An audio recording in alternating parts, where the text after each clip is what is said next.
शिक्षा झाली तर शिक्षेची अंमलबजावणी आज दुर्दैवाने लवकर होऊ शकतात। मग आपल्या देशात काही प्रमाणात कायदे बदलले गेले।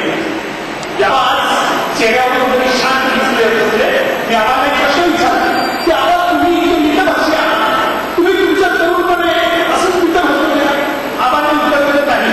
मी तरुणपणे फार अग्रेसिव्ह मी नेहमी आक्रमक होतो।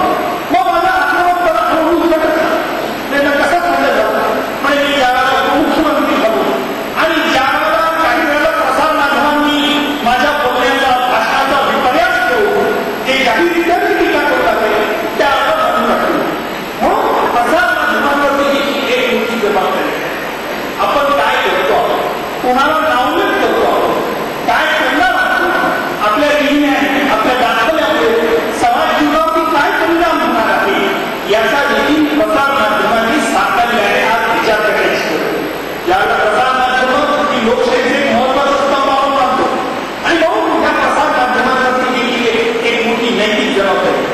आज प्रसार माध्यमांच्या विरोधात कोणी बोलायला तयार नसतं कारण बोललं तर भीती बोललं तर बंदीची भीती आणि नाही बोललं तर पुस्तकामी अशी विचित्र परिस्थिती निर्माण झालेली आहे।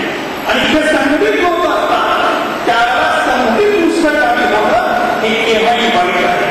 चुकलं असेल चुकलं म्हणायला शिकलं पाहिजे बरोबर असेल तर शाबास म्हणायला शिकलं पाहिजे परंतु वीज संघटितपणाच्या याच्यावरती बळावरती कोणी कुणाला नमूद नाही असं मला माझं प्रामाणिक मत आहे।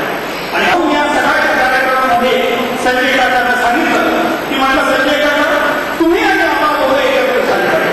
संजय काका पुढारी आहे मला त्यांनी फक्त उत्तर दिलं आम्ही ओबीसी दोघे एकत्र जातो म्हटलं मनापासून एकत्र आहे नुसतं तुम्हीकडे डोक्टर असले सगळ्याच तात्पर्य असं की तालुक्याच्या ज्यावेळेला विकास करायचा असतो त्यावेळेला तालुक्यातल्या नेत्यांनी देखील एका सामाजिक कार्यकर्ता देखील एकत्र आलं पाहिजे असं माणूस म्हणतो। मी आज गुन्हेगारीचं निर्माण करलं हे तेवढंच महत्वाचं आहे पण गुन्हेगारी ही काही समकालीन होतो नाही गुन्हेगारी आज वाढत झाली याला कारण अनेक आहे पण प्रामुख्याने आज कारण आहे की बेरोजगार वाढती लोकसंख्या आणि धर्माची चुकीची मांडणी यामुळे